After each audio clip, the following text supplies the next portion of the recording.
What's up, guys? Welcome back to GK Critics. My name is Guy. I'm DKD. And welcome back to a new review for Dune Part 2. We must talk about Dune Part 2. Is that a game? I'm sorry. I had to. It's good to be back in this world, in the world of Dune Part 2. Because for 2-3 years now? It's been close, 2 years and a half, I would say. It was in 2021. It was in 2021, the end of the year. The end of the year. So pretty much 3 years. Yeah, like 2 years. 2 years and a half, pretty much. Yeah. And it feels great to be back, because it's when you watch the movie, you feel how much you actually missed it. You missed the word. You missed everything done in the first movie. Mm-hmm. And I'm gonna let him talk. I'm gonna let you talk. Before we go anywhere, before I talk, because I know I'm gonna go crazy when I start talking. Yeah. Guys, you know what you need to do. Hit the like button, the subscribe button, and of course, go in the comment section. Make sure you wrote over there, Lizan Al Gaib, you must write this, because that's my favorite, my line of the whole movie. Because this movie, let's first do a little overview of the first one. I knew nothing of Dune. I kept hearing people talking about Dune. There was this upcoming movie about Dune with Oscar Isaac, Timothée Chalamet. Completely unaware of anything. Only that it was sci-fi, and that there was some inspiration that gave birth to Star Wars and everything. Okay. So I went there completely blind, and what I got was just good stuff. Good stuff. There were some issues, but still it grabbed me into this world. I was very curious to know, what is this world? What exactly, what character do we have? Like, we heard about there's an emperor, great houses, witches. The best part of the movie, of the lore for me, which I'm very excited. And the main character, Paul Atreides, forgettable. In the first one, I think the best part is because Timothée Chalamet is doing a great job. But me personally, as a character, is just a boy who is like caught in this situation that he has no control over. So he was very forgettable character, like not very interesting. The most interesting to me was the mother and the witches, and also the Harkonnen also were very interesting to me as well, like the way they acted, the way they think, and the Fremen. In this movie, Paul Atreides gets one of the best character development, and they kill him. Because to me, at the end, when he drinks that blue stuff, Paul Atreides is gone. I need to warn. I need to warn you guys. You're about to spoil. Spoiler alert for you guys. You have been warned. I apologize that I did it. But let me start in the beginning. Right in the beginning already, like, we see this vision of Paul's sister, who's still a fetus. That scene is creepy and uncomfortable, but at the same time, like, wow, we're starting like this. This is what we started, like, what am I watching? And already I'm like, yes, goodbye. And then things keeps getting better. We see like a crazy visual of the first fight, the way it's the sound, the sound design, the visual, it's amazing. And it keeps getting better and better and better. And the characters, there are some great characters, like that's actually the issue that I had in the previous one. I felt like some characters were not, we had a great cast, but we didn't get enough time for them to develop. In this one, every character get the moment to shine, and everyone. No one is, even like an actress with Léa Seydoux, the character she plays, even though it's very small, it's very strong enough for me to remember her and to want to know more about her as well. So yes, so this is the overview, and I'm not gonna go deep into details because otherwise I will never finish. But one thing I'm gonna go there is first of all, the soundtrack.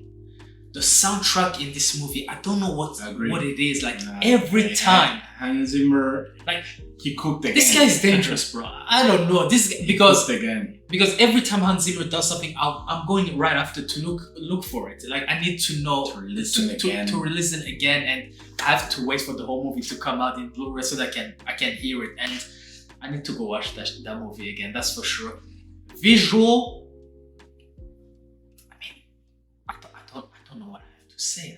Like Denis Villeneuve, I don't know what this guy does, but when it's about sci-fi, he has, because I remember Arrival when I saw it was just like, what am I watching? Yeah, what is this? Arrival was And good. yes, and even if it's not sci-fi, he has a way of the way I don't know, he has a way to play with colors, I would say. In Sicario, for example, which is just a grounded movie, but the way the visual works, I don't know, there's some lighting, something in the photography that is, yes, that is captivating, and that makes you feel like you're watching something yes, special. it's very special. Yeah. So I'm gonna let you talk before I talk about the story, because I think it's better than I mean, you pretty much said everything. The way I felt watching the movie, at some point, listen, this movie is 2 hours and 45 minutes long. I feel like it should have been longer.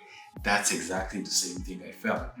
You know what? I found myself about 2 hours in the movie, watching on my watch, looking at my watch, and thinking, oh my god, it's gonna end?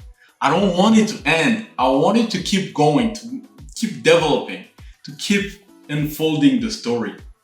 So one thing he said about the first movie that I did not agree with is Paul Atreides. Yeah, I actually liked him in the first one. I knew that even though he's still a kid, he's still a boy. Yes, I could tell that the story is setting up itself for this character to become who he has to become. Yeah. You know, his families, everything he's been through in the first movie. I really liked it. I really liked that the character had to go through it. Yeah. So the only thing on the first movie that caught me off guard is the fact that, yes, I knew that it was part one, but I kind of expected a climax in that first movie, which never came. Yes. So it actually took me off guard, because I was like, okay, the movie is good, it's keep going, but then it ended, and I was awaiting a kind of climax that would happen, but it never came. That was my mistake. I never read the movie. I never read the books, so I don't know exactly what happened in the books. But on someone going to watch a movie and loving sci-fi, action, everything, blockbusters movie, I felt kind of, hey, I want more. I want more. You can just leave me like this for 2-3 years. I don't want this. Yeah. So that's how I felt. But that shows how good the story was, how good the thing was, because I wanted more of it. So this part 2, man. This part 2 actually brings everything and more. You really feel like you just watched something special, something unique. It's bold, it's daring. It's not like those action-packed only movies. Yeah. It's really bold, and actually trust their actors. Yeah. The actors, the characters, on entertaining you enough. Like, the action is not even the most. It's not even the best part. The most dangerous thing in the movie. Yeah. The dialogues, the whole the lore, religion thing about it, the way it unfolds, the way Paul goes in his journey to learn and live among Fremen and become who he's supposed to become. Yeah. And his mother, Rebecca Ferguson, she's so good in this movie. Bro, was she my favorite? I don't know. Now Paul is definitely my favorite. Is your favorite? Paul is my favorite. I don't. Timothée Chalamet. He's really great. Yeah. The best performance. This was the best performance he ever did. And you know what? I needed to see that from him, because we watched Wonka and we loved it. His performance was great. Like Timothée Chalamet has this very likable face, and in this one we see him having this this leadership and this warrior style, which was something that we saw already in the first one. But in here, I feel like it's being enhanced in a certain way. Definitely enhanced. Yeah. But yeah, it's the second movie is just everything I wished for a sequel to be for this movie. Yeah. It's really that good. It's so good He said it. I have to rewatch it again. Maybe a second time, definitely this upcoming week. Yeah. Maybe a third time too. I need to I need to keep watching it until I understand everything that has been shown, every like little Easter Every egg. little Easter eggs. Yeah. We need to. I need to because this was really so good. Yeah. So good to the point where I was like, man, can I even find some like Something more like yeah, this. no, can I find any kind of mistake done in this movie? Can I find some like it was hard? Maybe it has some Maybe it has some it has issue some that flaws, we can't see. but yes. I could from the point I seen the movie up until now, maybe I have to rewatch it again to see few stuff. But up until now, I can't really find any flaw to this movie. Me neither. It's that good. That's how good So it is, yeah. the good part is that the movie is really doing good at the box office. Okay. He actually started with like $170 something million. If it keeps on this pace, maybe it's gonna get to the $1 billion. But I'm glad that it's doing good because we're gonna maybe have Dune Messiah comes. Yes. I think that's gonna be the third one. That's gonna be the third and last one to close the trilogy. And let me tell you something. If this third movie is done, it is made, and is as good as the second one, we're going to something comparable to Lord of the Rings and Star Wars. This is I'm fine because I think there's plenty. I think some of the people who read the books that I've listened to, they love the movie, but they say they felt like there was not enough time because in the books there's plenty of time, plenty of things happening, and of course trying to put all that in one movie is not easy. But all of them agree that Denis Villeneuve did a great job making the movie and make it work. So I'm gonna jump to the story if you good. Already the moment it begins, Paul talking to his sister, even though she's not born yet, and then we see that was something that I was like unexpected. I was like, wow, this is how we're going. So I think the way the story goes, I love the fact that in my head I thought it would go like sometimes later, like that would have like a time jump or something. Yeah, a time jump, and that he would know about the Fremen, and he was about to start writing the worm. But I like that it goes straight away, and that we see him developing all the learning everything. So because in this movie, I think Paul has a great character development, and the way he ends for the movie, I'm like, where is this going for this character? Because I'm very curious to see how this goes. Because they really also my favorite character for me. I am stuck between Zendaya's character Shani and the mother, Rebecca Ferguson mother. Because don't tell me you don't like Stilgar. The best. I love Stilgar. The best. The believer. I love the character too because he's devoted. Like he's a strong believer. Yeah, there was even at some point I was like, bro, I love you, but chill. You gotta calm down, bro. Okay, I believe it too, but chill. Be logical and not blind faith. Chani was my favorite because she was the only one who could see through the matrix. I would say, guys, this is not freedom for us. That's just another enslavement, and probably an even worse. So another thing, the Bene Gesserit. The witches are probably the best part of this thing. The whole lore surround this character, like their story about how they control the bloodlines. Yeah. Every time I'm wondering, like, okay, this movie is portraying them as potential villains, but something tells me that there's something deeper in that we don't know about them. That I feel like they're serving a greater purpose that we do not see, because the mother died at the beginning. The mother dies at the beginning to me. So in the beginning of the movie, when she drank that, she's no longer the same. I think that's the other Bene Gesserit in the past. All of them are possessing her. I don't necessarily agree with that. You know why? Yeah. because she never really showed her real face, even in the first one. Yeah, even in the beginning of the second one. Yeah, she never looked like a very strong believer. But in this one, she's embracing the religion completely, which is why I think something happened. But it has already been. So the thing is, when you drink that thing, I think you see the future because yeah. So when you see the future, I think you see both the future and the past, and I think that's why it's the past Ben Zizher who are controlling you in a certain way. Kind of. So the simple fact that she's seen the future doesn't necessarily mean that she changed.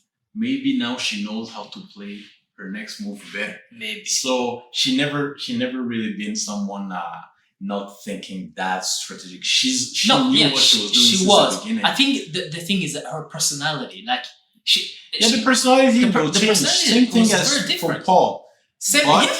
But the core didn't change. They have the same. I think there's a little bit of them that are still left in time, but it's just an excuse. Like for Paul, drinking it and coming and say, "Hey, now I'm gonna do the holy war and everything." Yes. It's just an excuse that he drank that thing. He really wanted power. I think deep down, in a certain way, he wants that, but he doesn't have any other solution. That's why he didn't want to go there, because he knew if he goes there, he will no longer be the same. That's why I keep saying I think the Paul that we know is dead. I'm actually thinking that maybe didn't want to go because he found Shani in that thing.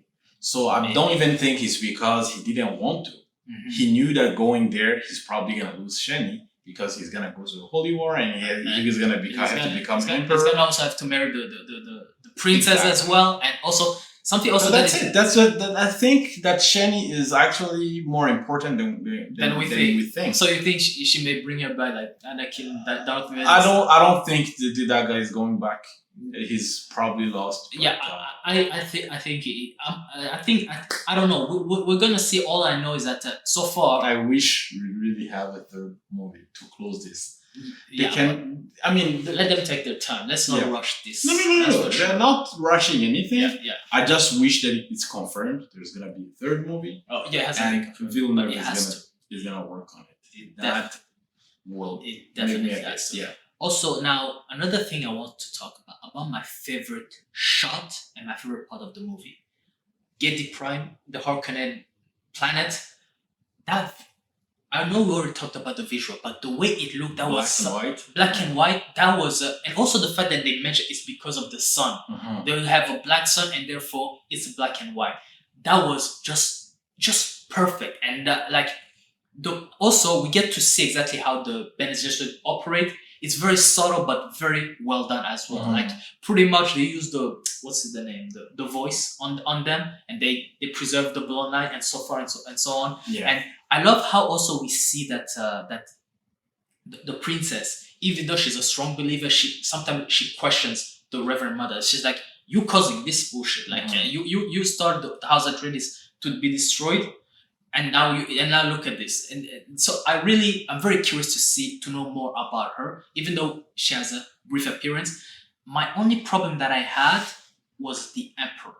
Mm-hmm. I don't think we got enough of him. I don't think we necessarily had to. Yes, I think that was okay. It was okay. I was okay. Even the small time we had him, it was important. It was important. Yes, so it was good. So another thing I want to say about, they keep saying that Paul is the chosen, is the one, but I think it's actually the sister. Me personally, it's my own theory, because in the previous movie, they said they've been crossing bloodlines, so they can have one that can bridge space and time, future and past and present. And when she said that she's talking to the baby, I think she's actually talking to her from the future. So it could be that she's the chosen one. Yeah, but we haven't read the books. So yes, and we don't spoiler. No spoiler, guys. Yes. No spoilers, but yeah. We enjoyed the movie. We recommend you to watch it. We're gonna watch it again. Maybe if you want, please go watch it again to fully understand the whole thing. But if you can't watch it, please watch it to the biggest screen you can find. Yeah, you can find. Yes. It's meant for IMAX, nothing else. It's meant for the biggest screen you can find. So yeah, that's pretty much everything. Do you have anything more to say? I can't wait for the second one. And one last thing I want to say. Mhm. Peace out, guys! Thank you so much, guys, for watching this review. And yeah, let us know in the comment section what you thought of the movies. This is the Jacker Critics, guys. See you soon. Peace out.